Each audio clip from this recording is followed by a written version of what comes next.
ನಮಸ್ತೆ ನಮಸ್ತೆ ನಮಸ್ತೆ ನಮಸ್ತೆ ನಮಸ್ತೆ. ನಾನು ಹೆಂಗೆ ಒಬ್ಬನೇ ಮಾತಾಡೋದು ಗೊತ್ತಿಲ್ಲ. ನಾನು ತುಂಬಾ ಇಷ್ಟ ಜಡೇಶ ಅಂದರೆ. ನನಗೆ ತುಂಬ ರೀಸೆಂಟಾಗಿ ಪರಿಚಯ ಆಗಿರೋದು ತರುಣನ ಮುಖಾಂತರ. ದಯವಿಟ್ಟು ವೇದಿಕೆಗೆ ಬಾರಪ್ಪ ನೀನು. ಯಾಕಂದರೆ ನಾವು 4 ಅಕ್ಷರ ಬರೆಯೋದೇ ಅವರು ನಿರ್ದೇಶಕರು ಮತ್ತು ಒಂದು ದೋಸ್ತಿ ಎಲ್ಲಿರುತ್ತೆ ನಾಯಕ ನಟರ ಜೊತೆ, ಅವ್ರ ದೋಸ್ತಿಗೇನೆ ನಮಗೆ ಅಕ್ಷರಗಳು ಹುಟ್ಟೋದು. ಇವನ್ ಯಾಕೆ ವೇದಿಕೆ ಕರೆದೆ ಅಂದ್ರೆ, ನಾನು ಮತ್ತೆ ವಿಜಿ ಸೇರಿ ಈತನ್ನ ಗುಡಿ ಪೂಜಾರಿ ಅಂತ ಕರಿತೀವಿ. ಅಷ್ಟು ಒಳ್ಳೆಯವರು ಇವನು, ಒಂದು ಚೂರು ಒಳಗಡೆ ಕಲ್ಮಶ ಇಲ್ಲ. ನಾನು ವಿಜಿ ನಾನಂತೂ ಪಕ್ಕಾ ಲೋಫರ್ ಕೆಲವೊಂದು ವಿಷಯಗಳಲ್ಲಿ. ವಿಜಿ ನಮ್ಮ ಅಪ್ಪ ಇದ್ದಂಗೆ, ನಾನು ಅವನು ಕರೆಯೋದೇ ನಮ್ಮ ಅಪ್ಪ ಕಣ ನೀನು. ಅದು ಆ ರೇಂಜಿನ ಒಂದು ದೋಸ್ತಿ, ಏನೇನೋ ನೋಡಿ ಬೆಳೆದವರು. ಜಡೇಶ ನಮ್ಮಿಬ್ರು ಕೂರಿಸ್ಕೊಂಡು ಒಂದು ಸಿಚುವೇಶನ್ ಹೇಳ್ದ.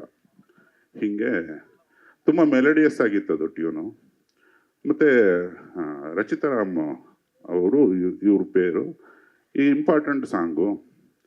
ನಾನು ಇವನ್ ತಲೆಯಲ್ಲಿ ಮೋಸ್ಟ್ಲಿ ಮರ ಗಿಡದ ಕೆಳಗಡೆ ವಿಜಿ ಹಿಂಗೆಲ್ಲ ಮಾಡಿಕೊಂಡು ರಚಿತಾರಾಮ್ ಅವರೆಲ್ಲ ಸ್ಲೋ ಮೋಷನಲ್ಲಿ ಓಡ್ಕೊಂಬರೋ ಶಾರ್ಟ್ಸ್ ಏನೋ ತೆಗಿತಾನೆ ಇವನು ಅಂದ್ಕೊಂಡು ಏನು ಬೇಕು ಅಂತ ಕೇಳಿದೆ. ತುಂಬ ಮೆಲಡಿ ಸರ್, ಅಪ್ಪಟವಾಗಿರಲಿ ಅಂದ. ನಾನು ವಿಜಯ್ ಅಪ್ಪಟವಾಗಿ ಒಳಗೊಳಗೆ ನಗ್ಬಿಟ್ವಿ. ಒಂದು 5 ನಿಮಿಷ ಕೊಡೋ ಅಂತ ಹೇಳಿ ನಾನು ವಿಜಯ್ ನಮ್ದೆಲ್ಲ ಈ ಗಂಡು ಮುತ್ತೈದಿರು ಗೋಲ್ಡ್ನ ಒಂದು ಯಾಕೆ ಒಂದು ಸಾಂಗಲ್ಲಿ ಇಡಬಾರ್ದು ವಿಜಯ್ ಅಂದೆ. ಏನು ಸರ್ ಅಂದ. ನಿನಗೂ ಗೊತ್ತು ಮಕ್ಕಳು ಆಗಿದ್ದಾವೆ, ನಮಗೂ ಗೊತ್ತು. ಆ 1ನೇ ಮಗು ಆದ ನಂತರದ್ದು ಒಂದು ಸಂದರ್ಭ ಇರ್ತದಲ್ಲ. ನಾನು 1980s 90s ಅಲ್ಲಿ ದೂರದರ್ಶನ ಬಂದಾಗ ಜನನ ನಿಯಂತ್ರಣದ ಆ್ಯಡ್ ನೋಡಿದ್ದೆ. ಒಂದು ಮಗು ಮಲಗಿದ ನಂತರನೇ ಹೆಂಡ್ತಿನ ಕರ್ಕೊಂಡು ಹೋಗಿ ಬಾಗಿಲು ಹಾಕೊಳ್ಳೋದು. ಸರ್ಕಾರನೇ ಅವತ್ತಿನ ಕಾಲಕ್ಕೆ ಆ್ಯಡ್ ತೆಗೆದಿತ್ತು. ಈ ಒಂದು ಹಾಟ್ ಸಮಾಚಾರನ ನಾವು ಸಾಂಗಲ್ಲಿ ಇಟ್ಟರೆ ಒಂದು ರೇಂಜಿಗೆ ಬರ್ಕತ್ತಾಗ್ತೀವಿ ಕಣ ವಿಜಿ ಅಂತ ಹೇಳಿದಾಗ ಇವನ್ ಜಡೇಶ ಮುಗುಲ್ ನೋಡ್ಬಿಟ್ಟ. ನನಗೆ ಅದು ಬೇಡ ಅನ್ನೋ ಥರ ಇತ್ತು. ಕೊನೆಗೆ 1-2 ಸಾಲು ಬರೀತಿದ್ದಂಗೆನೆ ಒಪ್ಕೊಂಡ. ಇಂಥ ಹಾಡುಗಳು ಮತ್ತೆ ಒಂದು ಜಾನಪದ ಸೊಗಡು ಕಿವಿ ಒಳಗಡೆ ಹೋಗಿ ಪಕ್ಕ ಮನಸ್ಸಿಗೆ ಇಳಿದು ಬಿಡುತ್ತೆ, ದೇಹಕ್ಕೆ ಇಳಿದು ಬಿಡುತ್ತೆ. ಆ ಥರದ ಹಾಡನ್ನ ಬರೆಸಿರೋ ನಿರ್ದೇಶಕನಿಗೆ ಮೊದಲನೇ ಧನ್ಯವಾದ ನನಗೆ. ಯಾಕಂದ್ರೆ ಇವನು ಸಿಚುವೇಶನ್ ಮಾಡಿದಾಗಲೇ ನಮಗೇನೋ ಒಂದು 4 ಅಕ್ಷರ ಹುಟ್ಟೋದು. ಇನ್ನು ಬಿಟ್ರೆ ಜಡೇಶ್ ನಾನು ವಿಜಿ ತುಂಬಾ ರೇಗಿಸ್ತಾ ಇದ್ವಿ. ನೋಡೋ, ನೀನು ನಿಮ್ಮ ಅಪ್ಪಂಗೆ ತುಂಬಾ ಕಾಟ ಕೊಟ್ಟಿರ್ತೀಯ ರಾತ್ರಿ ಮಲಗೋದಕ್ಕೆ ಈ ಹಾಡಲ್ಲಿ ಆಗೋ ಥರನೇ ಅಂತ ಹೇಳಿದ್ದಕ್ಕೆ, ಇಲ್ಲ ಸರ್ ನಂಗೆ ತಂಗಿ ಇದ್ದಾಳೆ ಅಂದ. ಆಮೇಲೆ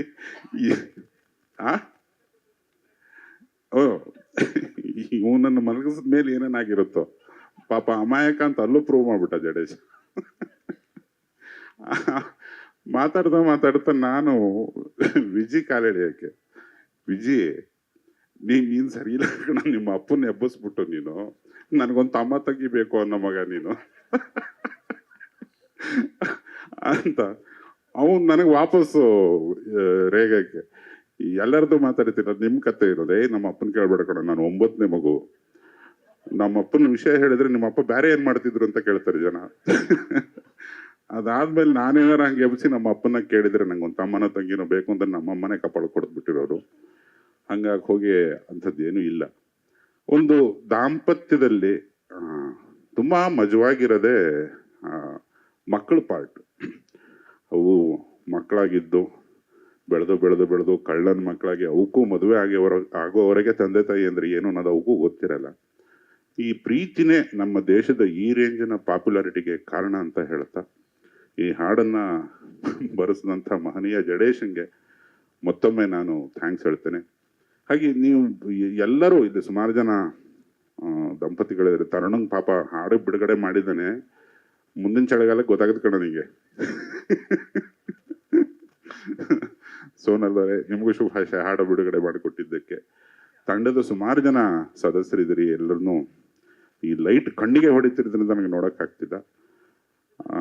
ಶ್ಯಾಮ ಥ್ಯಾಂಕ್ ಯು, ತುಂಬ ಚೆನ್ನಾಗಿ ಪ್ರಮೋಟ್ ಮಾಡಿದ್ದ. ಆನಂದ ಆಡಿಯೋ ಅವರಿಗೆ, ನಿರ್ಮಾಪಕರೇ ನಮಸ್ಕಾರ, ಥ್ಯಾಂಕ್ ಯು. ನಿಮ್ಮ ಮಗನಿಗೂ ಥ್ಯಾಂಕ್ ಯು. ರಚಿತಾ ಅವರೇ ಅದ್ಭುತವಾಗಿ ನಟಿಸಿದಿರಿ. ಹಾಡು ಬಿಡುಗಡೆ ಮಾಡಿದ ಪ್ರತಿ ಜೋಡಿಗೂ ನನ್ನ ದೀರ್ಘದಂಡ ನಮಸ್ಕಾರ ಮತ್ತು ಥ್ಯಾಂಕ್ ಯು. ಈ ಹಾಡನ್ನ ಒಂದು ನಿಲ್ಲಿಸಿ ಕೊಟ್ಟಲ್ಲಿ ಸಿನಿಮಾಗೆ ತುಂಬಾ ದೊಡ್ಡ ಪ್ಲಸ್ ಆಗುತ್ತೆ. ಇವತ್ತು ಪ್ರಚಾರದ ಸಣ್ಣ ಸಣ್ಣ ತುಣುಕನ್ನ ನಿಲ್ಲಿಸ್ಕೊಳ್ಳೋದಕ್ಕೂ ಒಂದು ಇಡೀ ತಂಡ ದುಡ್ಡು ಸುರಿಯೋದಲ್ಲದೆ ಶ್ರಮನೂ ಹಾಕಬೇಕು. ಇಷ್ಟೊಂದು ಮಾಧ್ಯಮದವರು ಸೇರಿದ್ದೀರಿ. ಒಂದು ಬ್ರಿಲಿಯಂಟ್ ಪ್ರಯತ್ನ. ಲ್ಯಾಂಡ್ಲಾರ್ಡು ನಾನು ಸಣ್ಣ ಸಣ್ಣ ತುಣುಕುಗಳಲ್ಲಿ ನೋಡಿದ್ದೀನಿ, ಜಡೇಶನ್ ಬಾಯಲ್ಲಿ ಅದರ ಸಿನಾಪ್ಸಿಸ್ ಕೇಳಿದ್ದೀನಿ ಅಷ್ಟೇ. ಇದೊಂದು ಮೈಲ್ ಸ್ಟೋನ್ ಸಿನಿಮಾ ಆಗಿದೆ ಅನ್ನೋದು ಒಬ್ಬ ಕನ್ನಡ ಪ್ರೇಕ್ಷಕ ಆಗಿ ನನ್ನ ತುಂಬ ಹೃದಯದ ಹಾರೈಕೆ. ಆ ಜರ್ನಿ ಇಲ್ಲಿಂದ ಶುರು ಆಗಲಿ. ಮತ್ತೊಮ್ಮೆ ಮಗದೊಮ್ಮೆ ಇಡೀ ತಂಡಕ್ಕೆ ನನ್ನ ಶುಭಾಶಯ. Thank you so much. Guarantee news, ಸುದ್ದಿ ಖಚಿತ, ನ್ಯಾಯ ನಿಶ್ಚಿತ.